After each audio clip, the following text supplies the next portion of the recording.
Hello and welcome to the Redmen TV. It is the big one. It's Liverpool, it's Manchester United. I'm Chris, this is James, that's John, and that is Georgia joining you for this one.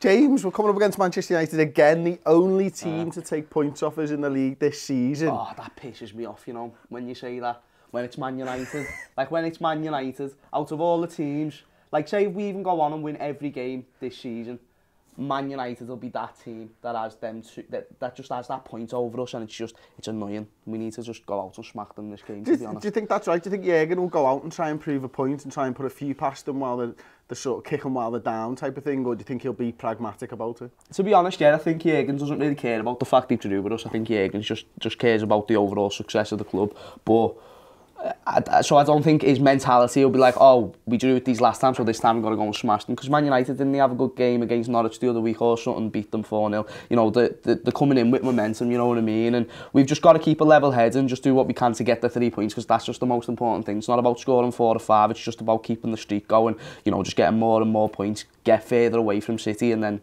just see where it takes us. John, from your perspective, what does this fixture mean to you? Not as much as it used to. Clearly, still the Manx, you still want to beat them. It's still, you know, the rivalry is still there, but they're not a great threat to us, are they? So, you know, it means a lot less. If they were second in the table or third, you know, this would be a massive game. You know, it would be everyone would be talking about 6-pointer and all that stuff, you know, but at the moment, it doesn't really mean a thing.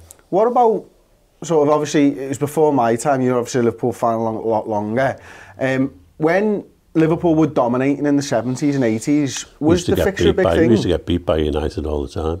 They used to beat us. It was their game of the season. Was it still a big rivalry? It's a big rivalry, but not like, it wasn't as nasty as it's become. It's the same as with Everton. The rivalry was there, but it's much nastier now. And I think a lot of it's to do with how few away supporters you get. So they tend to get baited a lot more when they come away. You have a bad time when you go to United, just as they probably have a bad time when they come here, because there's not many of them. And the same with the derby. So the rivalry is just getting nastier and nastier, I think. So it'll always be there. It's just it means less now in terms of the league. Even if they happen to beat us, it'd be irrelevant.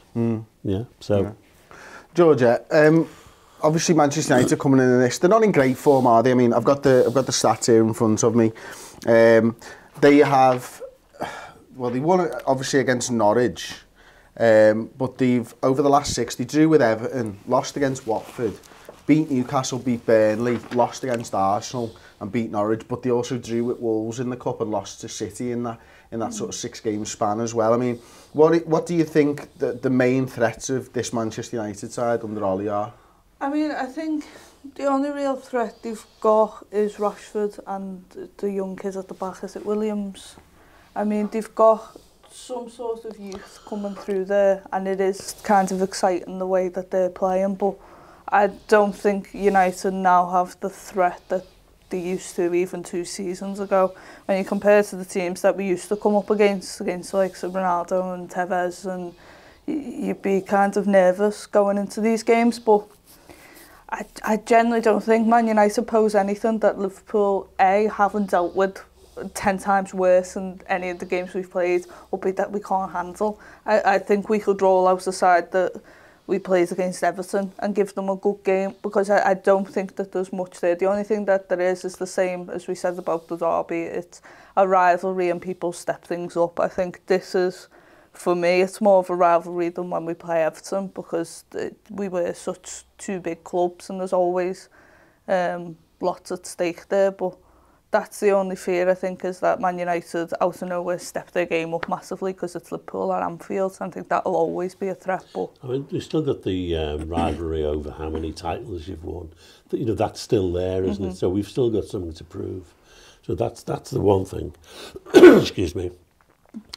The thing about that City game, it was only 2 games ago, and they were totally outplayed. They were made to look like idiots.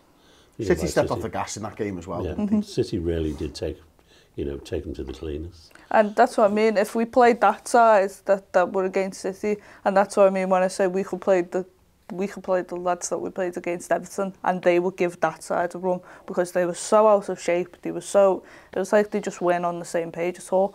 But if we played the side that, you know, was drew against Wolves, that's beat Norwich, then no, we need to make sure that we're on it.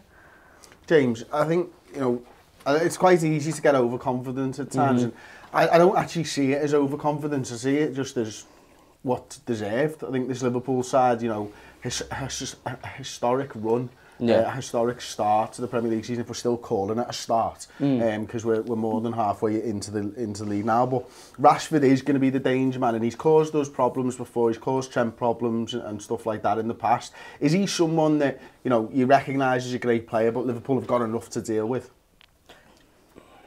Yeah, I think the way that, like, us as Liverpool fans, like, perceive Rashford is very different to how other Premier League fans will. So, like, for example, if you're a Spurs fan, you might look at Rashford, even though they've got Kane and Son and all that, you might look at Rashford and think, he'd improve our team, he'd add something. Whereas I look at Rashford, I think he's a good player, I think he's a threatening player, but when I think of my team and when I think that we've got the best defence in the league, the best defence in the world, of that fact, we've got a great attack as well. All of our attackers are better than Rashford. I think I can say that with Chester as well.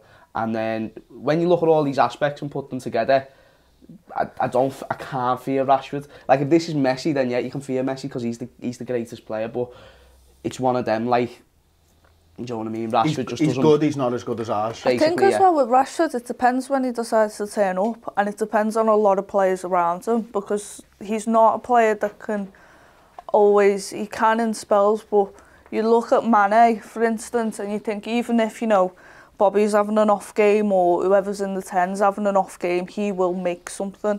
Sometimes I think Rashford, he needs another player around him that is going to make something. He can't really do it by himself. On his own, no, and that's nothing to him. It's generally just the side that he's in, because you looked when he played the other week and the runs that he's making and the things, and he's not getting the ball because people aren't seeing that. And I think that all depends again is what mindset he's in and who's around him. John, I think, you know, for me anyway, tell me if you disagree, I'd imagine that Manchester United are going to come into Anfield, they're probably going to sit back, they're going to play on the counter. It's what suits their players, it's what they've had best success with against better sides as well, like Liverpool from a couple of years ago. Are we playing into their hands, or are we not bothered either way? I don't know. I mean, they may be emboldened by the fact that they should have beaten us at Old Trafford. I think they outplayed us for most of the game, didn't they? And I think if they come with that mentality, we're going to absolutely slaughter them. So I think, you know, they'll be sensible, like you say, and sit back. They didn't play James the other day, but if they play him and Rashford, they're going to have a lot of pace, and they're going to hope to get behind our fullbacks, aren't they, as we go forward. But not many players manage to do that successfully, because Gomez and Van Dijk are really, really fast, aren't they? So I see it as one of them where like I watch a lot of NFL, people will know this, and sometimes you just get two teams that match up really well, and they're not going to change for each other. So Liverpool are going to go and try and dominate possession. Manchester United are going to sit back and try and hit them on the counter, and that actually sometimes makes for a better game when they're both playing their plan A almost. And I can't see either side changing from that, if I'm honest. And it should be quite an exciting game. I think Manchester United will be under pressure for large periods of the game, but they will cause us a couple of issues on the break. And as John says there, I think Gomez and Van Dijk are going to be key. People always say, and I disagree with this, you know, they're trying to exploit you know, they're going to get at Trent. It's not about that for me. They're trying to isolate Gomez or Matip if he's there, utilising the space that Trent vacates. That's not getting at Trent. That's just trying to get a way through Liverpool's system, isn't it? I think as well, because we do have such attacking fullbacks, that's the logical way for teams to break us down, is, you know, attack the gaps that they leave. But the fact, I've yet to see a side actually do that and break us down through that, because, like you said, you've got Van Dijk and Gomez who are so fast and so, like, spatially aware that it never really happens. And I don't think Man United will be the team that suddenly offers something that other teams are going to be like, oh, look, like, this is how we break Liverpool down. I think they'll be trying to copy what bits and bobs that others have done. Yeah, I think their only chance is if Rashford can isolate one of our defenders, because he's good enough to go past anyone. And if he gets past someone, he can shoot and score.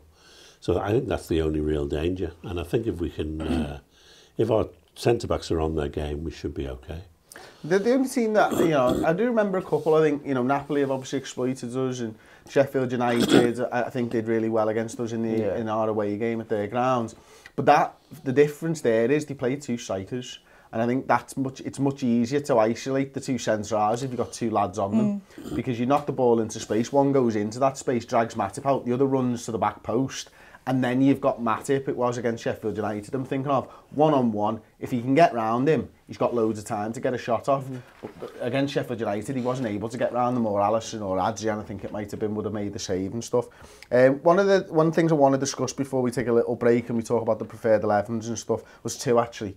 Obviously, Oxlade-Chamberlain, James, started against Spurs. Yeah. Now, we've got... Fabinho's back in training, Matip's back in training, Lovren's close to coming back, Keita and Milner look like they're both going to be out for this game. Yeah.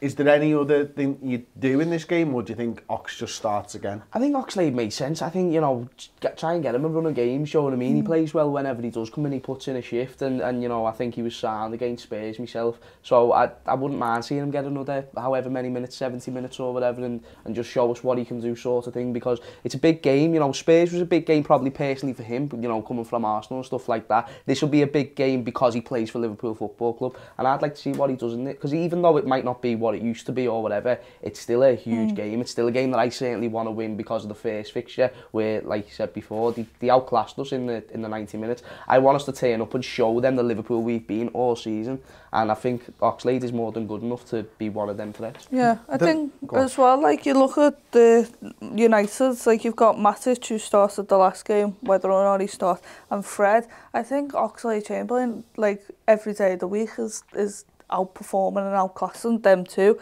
and you look at them and neither of them kind of have that explosiveness or pace that Oxlade has, so like it makes sense logically for him to be playing against them too, to exploit that. Can anyone see Minamino start in the Man United? Can he start against Everton? Can he start against Minamino, John? Can he start against Man United? The only way he'll start is if Jürgen decides to do what Georgia alluded to and play a side like he played against Everton. Show United as little respect as that. I think that's the only way Minamino is going to get a game. He might be on the bench because he's probably a nice little player to bring on late, isn't he? Yeah, I know. In terms of Ox, I mean, I've heard a lot of speculation that Klopp was unhappy with his second half performance the other day, and that's why he took him off. I don't really buy that, but I think him and Lallana are really the only other fit players, aren't they, for midfield? So one or other of them is going to play at the start, and the other one's going to come on. Well, Lallana's a shout. What do you think of Lallana? Because he scored in the last game and he played well when he came on. He was a real big impact. So maybe, even though me personally, I'd like to see Ox more, I think Lallana, if I did see him start, I wouldn't be upset. Especially with them after the Everton game as well. Exactly. Lallana's been brilliant all season long, and you still kind of... Well, I forgot about him. That's why I wasn't talking about him. I genuinely forgot about him, but that's disrespectful because he's been absolutely superb for us. If you had to pick a key man, James, who would it be? For us? Yeah. It's hard to answer that type of question. If I had to say in this game in particular, I think probably one of the front three. I'll say Mane because, he's me boy, innit? Obviously, I think one thing about... But no, on a serious note though as well, yeah, like all jokes aside, I think definitely Man United's defence isn't that great. Did they see something about Shaw being out as well? Yeah, he is. Yeah, there you go then. They're not even going to have the strongest option. The left back they play, that was better than him, isn't he? Yeah, he is. Yeah. That's the thing. I was looking at it and going, look, I know Bobby's in great form at the moment, and he has been, but they tend to go a few games and then someone else steps up. So for me, it feels like Salah will probably be the key man because of it being Williams, because Shaw's not there, because you can get at that left side of the defence, and I think I'd be looking at Salah, but you can't take anything away from Firmino. I think Mane Wan-Bissaka is going to be a real battle, isn't it? Yeah. Whoever comes out on top of that will go a long way to the result of the game. But it's hard for me to see past Trent. In every game these days, he has so much of the ball, and he does so much with it. I think as well, like, although Bobby has a good run of spells and then dips and then back up, but like, you look at him against Harry Maguire or, Lindelof, and I'd say, like, I just think he'll do really well against that back. And whether that means in turn Salah's the one that kind of shines like we did against Newcastle earlier in the season, but I think Bobby will be back in that role of creating things again, which I think will be exciting. Cool. Right, we've got a little clip lined up for you from yesterday's Reds transfer roundup on the redmentv.com. It is £5 a month. You get your first month free. So have a little watch of this and see what you think. You know, it's only 256 minutes on the pitch. You know, he's got 10 appearances. You go, 10? 10's a good solid number. But like, there's 3 of them with the start of the season when he came off the bench in like the Charity Shield. He got like 5 minutes, 6 minutes, 4 minutes or whatever. Yeah. He's got 1 minute in the Club World Cup final. He got another minute at the weekend. Was there a game where he was ready to come on, he just didn't come on because the game stopped? Well, this is the point. Yeah. So, you know, the minutes are important, I think, in this. But the point is, he's not got so few minutes because he's crap, or because he spat his dummy out, or whatever. As far as we know, and Klopp was very clear in this, wasn't he, Ross, before Christmas, when he was asked about this? He's like, has he been angling for a move? Has he sat around kicking his heels? No, he's been injured. You know, and the fact is, he doesn't play in 90 minutes until the derby, but that he plays the Merseyside derby, that he plays 90 minutes, tells you how important he is. He's just, the thing is, I don't think we trust him in midfield. And that's fair. But we've got an abundance of options in midfield. Is he going to play in place of Oxlade-Chamberlain, Lallana, Henderson, Keita, Wijnaldum? Probably not. So he's playing in either, most likely, Salah's position, if you want to keep with the inverted thing, or he's playing in Mane's position. Well, you're talking about the 2 top goal scorers in the Premier League last season. He's not just going to come in and oust those lads. He's going to have to wait for his opportunity by this time, maybe for rotation, but also maybe if one of those lads goes down injured. Yeah, as I say, that's available on the redmentv.com. We're also bringing out an opposition preview with Stephen Howson from Full Time Devils. Ahead of that, that'll be on YouTube. Here's a little clip. Bit of schadenfreude there, I have to admit, when I look at and seeing Man United not doing well, but I find it balmy. How are you with it all at the moment? Because it feels like there's the fan base is going to be divided, because you've got a bunch of fans who will remember it being boss, and because it's not that, it's shit and it's not good enough. And then I suspect there's probably a group who are probably less vocal, because you have to be, who who have to buy into what, whether you want to or not, you bought into what Solskjaer's trying to do. I think the fan base is divided in everything except the Glazers. Yeah. That the Glazers are clear, and you guys seen it. You've seen it when you've literally. What changed realistically for you guys in the last 10 years? Yeah, it was ownership. And it was ownership, and not only was it ownership, it was the structure behind the scenes. You've gone from below him cash, and you guys spent more than we did in the 90s and the 90s, I think, across both, and had nothing to show for it. At the minute, United are spending money crazy, but we have literally nothing to show for it. Like, what's our big signings that we've had recently? Di Maria, well, he don't play for United. Pogba, might as well not play for United. Lukaku, but he don't play for United. So where's all this big money that was, we are spending, okay, Harry Maguire we've still got, Wan-Bissaka was a big deal, but we've still got them. But ultimately, all of this money that we spent isn't at the club, or doesn't play for the club. Yeah. We are not spending money in a logical sense that looks like it fits a plan. Solskjaer at the minute has a horrific team for the money that's been spent on it. Mm-hmm. The team that he's able to put, we don't know what team we're able to put out that makes any sort of sense whatsoever, because it's just a case of like the first 11 guys to walk in at the changing rooms, you're getting a shirt, because it's that bad. And the fact that it is that Sunday bad, League rules, just trying to grab a number. First 11 in, does it fit? Get it on, right? Like that's the situation that we're in at the minute, is because we haven't had any sort of structure. We're still playing with Fergie's players. And that was, it feels like a long time ago now, but it was literally, in football, a hell of a long time ago, that we've still got Fergie's players stinking up the place still, in Ashley Young and Phil Jones, and not so much in De Gea, but there's still elements of Fergie's squad in there. You've still got David Moyes signing in there in Juan Mata. You've still got Louis van Gaal signings. You've still got, obviously, you're going to have Jose Mourinho signings. So this isn't Ollie's side. There's 3 players in there that are Ole Gunnar Solskjaer's, plus a handful of youngsters. We was talking earlier, weren't we? We was talking about the leadership that Chelsea side's got, that we just don't have anything to compare to. Our World Cup winning midfield maestro is a bit of a fucking bellend and doesn't want to be here. Yeah. So where's the people that are dragging the standards up? Right, back into it then. Preferred 11s. I can't imagine there's going to be too much of a talking point here. I mean, we've kind of discussed the Lallana, Oxlade-Chamberlain thing. You're probably not resting any of the fullbacks. Matip's probably not coming back in. The front three's probably going to stay the same. Is anybody going to pick Lallana over Oxlade-Chamberlain? Oh, yeah. Yeah. because I feel like with the way you kind of put it more in my head before as well, that we have kind of overlooked Lallana this season. I do think that he has shown more than enough to at least earn a chance in this game. Not just because he scored last time, but also the other things that he's done, like you said about his performance against Everton. He was the man of the match in that game, he controlled it. And I feel like overlooking players like Lallana can be the thing that gets you like a point in a game sort of thing, do you know what I mean? I think Lallana's a vital player, I really do, and I think if he does start this game and he plays how he has been playing against teams like Everton and stuff like that, bearing in mind he's not playing with kids this time, he's playing with the first team, he can show more of his quality, then therefore, for that reason, I'm going to give Lallana just a chance. I'd rather see him start than come on. That's what I mean. And I'd rather see Ox come on than start. Because I feel like Ox just has more of an impact coming on than what Lallana would. But yeah, I just feel like that's it exactly. I think Lallana coming on is a different player than Lallana starting the game and seeing a game out. He kind of controls it in there and you forget how good he is on the ball.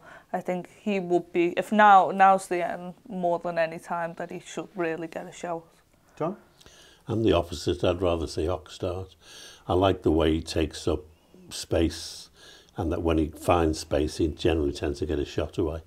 So I think he's more likely to get you a goal. And if they're parking the bus, then you actually need that, I think. Yeah, sometimes it's good to just take a sort of sighter from distance and stuff. And we know De Gea is probably one of the top goalkeepers in the world. I do think they both play, and I think it's one starts and the other one comes on. It's as simple as that. Like first sub or something. It felt to me against Spurs that sub was getting done regardless. And I was really pleased, and I said this to Paul after the game. I don't know whether I said it on video or something, or whether we were just chatting, but for me, when you're 1-0 up away from home, and you're doing subs that you've probably already planned, tells you how much confidence you've got on your side. It didn't really matter that it was a close game. We were going to make that sub because we trust the lads, and that shows a lot of trust in Lallana, but also in Oxlade-Chamberlain and stuff, to be able to play him for the full 70. So one of the things we need to talk about is some of the rival fixtures and stuff. Spurs away at Watford. James, who's going to win that one, mate?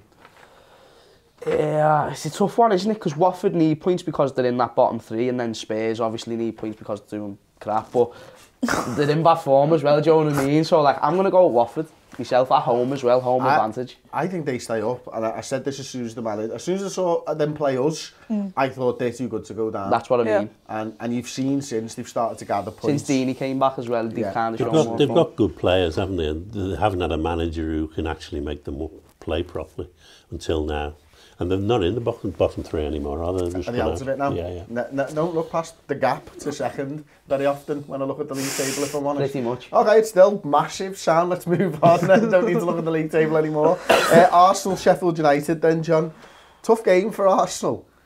But Arteta's got them playing some nice football. That's not a win, I don't think, for Arsenal. It might be a draw. Because they're pretty good. They don't lose away, do they? Except when they come to us. They don't lose away, Sheffield United. Sheffield United's got one of the best away records in the league. I'd say Sheffield United. You go Sheffield United win? Yeah, I just don't think Arsenal will deal with it. Yeah, and I think that's why against us as well, they played so well, is because they're the first side they've ever done something where like we don't quite know what's going on here. And I don't think Arsenal will do well against them. I fancy Arsenal to win this one, if I'm honest. City Palace then. Go on, Georgia. Who's going to win this one? And by how many is City going to win? City all day, innit? I wouldn't be surprised if it's like a 5-6. I just wouldn't. What, 5-6 as a score? Yeah. City 5, just Palace 6. I hope. That would be surprising. Palace won there last year. In the 40 years, Palace won there last year. He's never scored 6 in a game. He might have scored 6 in a season. Yeah. No, they did win there last year, didn't they, Palace? Yeah. But I can't imagine they'll do it again. No, unfortunately not. West Ham Everton. Moyes against this old club. Isn't it mad the way Moyes got sacked like 18 months ago from them and now he's back? And he's talking about bringing back Fellaini. I know. Oh my God, have you seen them links? He loves getting the old band back together. It's what he's always tried to do, isn't it? It's just his MO. Watch, he'll bell Arteta and he'll be like, hey, Miguel, just one more. Get your boots back on, lads. You've got it still in the system. I reckon West Ham can get a result here. Moyes to mock Everton. It's happening. I can't see it myself. Two lots of mediocrity, isn't it? Yeah, I think this has got to draw 0-0. all over it. Yeah, 0-0. Not even a score draw. 0-0. Newcastle, Chelsea. Chelsea and United, obviously, you know, with us playing Manchester United, this is quite interesting because Chelsea have been in a little bit of indifferent form. I think they're starting to see that youthful players are going to be inconsistent. They can be good players, but they're going to be inconsistent. They've started to drop a few points. The gap to Manchester United is 5 points. Manchester United, against us, you know, they need to win because they need to close that gap. They need top 4. We saw the Deloitte money table is still there, but everyone's closing them now. John, I think, how big is it, do you think, for Manchester United to get top 4 this season? Well, if they don't stop the slide soon, I think they're in trouble, serious trouble financially. And they've been a powerhouse, haven't they, for what, 20, 30 years? And they've always stolen a march on everyone. But it has to be built on success. If you're not successful, it all starts to drip away. If you're not in the Champions League, you're missing out on 30, 40 million a year. But no one can afford that forever. Players who wants well, to play at United now? I think that's the thing as well. You look at United and they're such like a global brand, which people kind of take the piss out of, but they are. Anywhere you go in the world, they will know Man United, and that's because they've been so successful.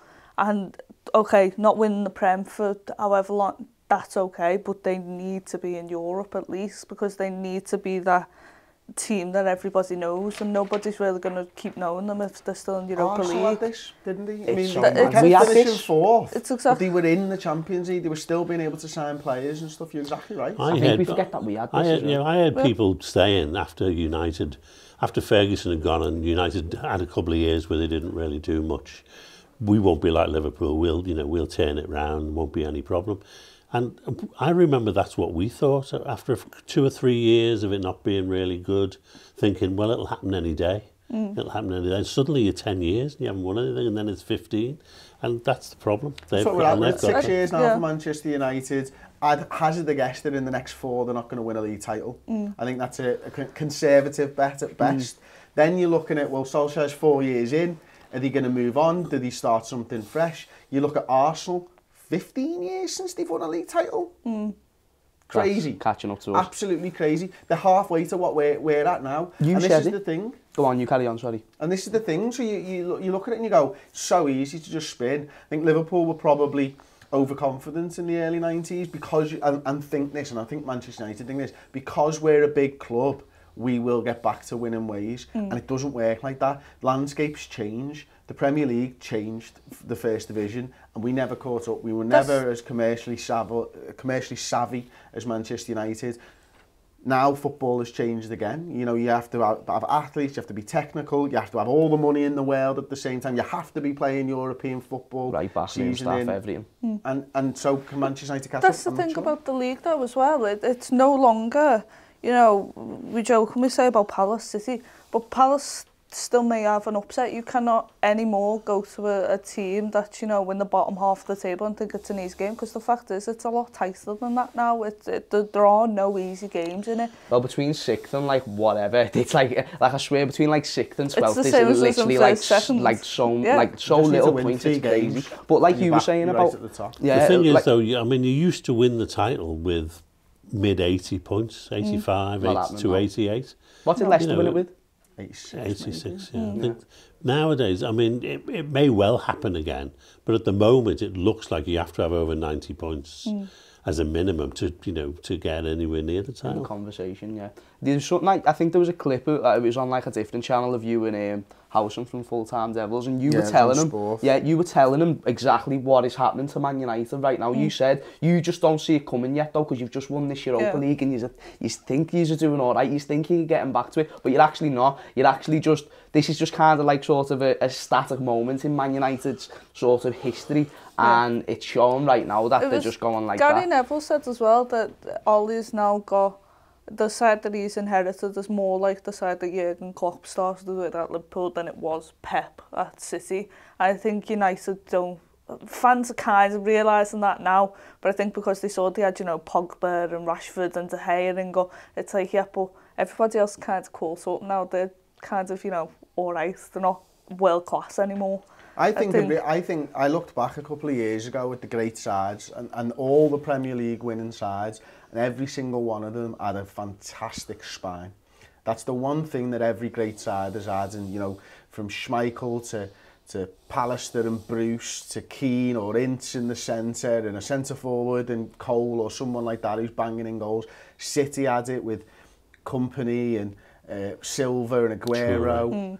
Arsenal, you know, Adams, Vieira, Henry, all of them had that.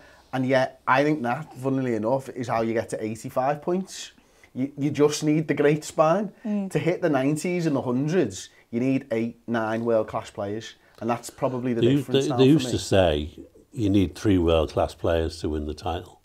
Now, you look at Liverpool, as you say... It's 11. Yeah, they're just all world-class players. And there's not much that you can do about it. And the funny thing is, and I was on another show yesterday, and I've flow to the point to a Manchester United fan, and I don't think he agreed with me, but we were never going to agree really, were we? My sort of point was, look, Ole Gunnar Solskjaer might be a good manager. He might well be, but I don't think he should be learning on the job at Manchester United, just like I don't think managers should be learning on the job at Liverpool or Manchester City or one of the bigger clubs.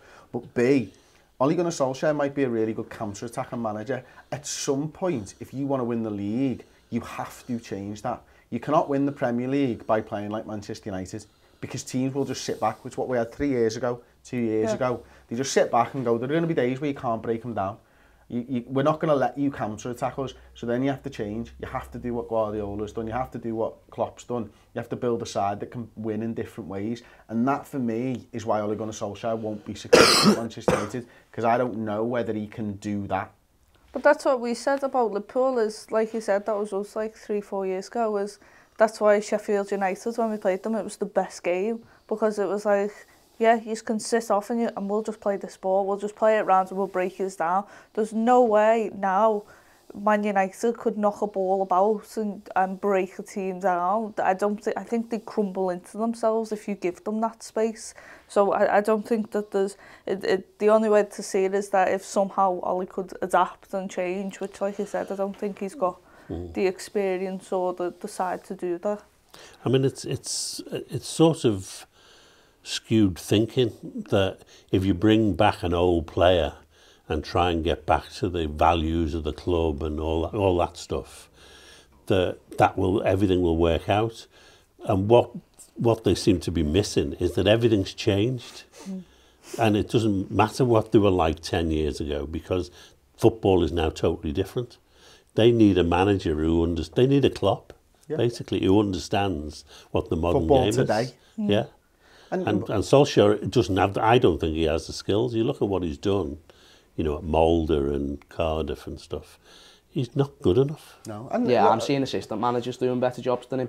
You look, I think about, and I do compare it to Liverpool all the time, because obviously Souness wasn't part of the boot room as such, but he played for them. But that was the same mentality. Yeah. Bring back someone who gets us back to doing what we do as a club, forgetting the fact that we'd totally missed the boat. Exactly, so that's the point. You've got to start your own. You've got to start a new boot room or something like that, and maybe that's what Klopp, and if Linders takes over, you've started it fresh, you've started it from scratch again, and I think you're all spot on. What were you going to say then, Georgia? Like it's like keeping Fergie around. Like, it's the same mentality of, we'll bring back the glory days if we keep.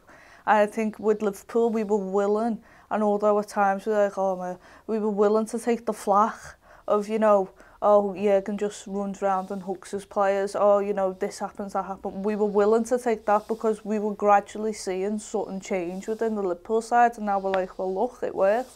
I don't think Man United fans would be willing to take 5-6 years of, you know, building, because the fact is they've already done that with Ole at the moment, and it's not working. So I don't think the change would need to happen really soon to keep the fans on board with what could be the change at the club. And I look at it and you see them whinging about Woodward, and I can absolutely see why.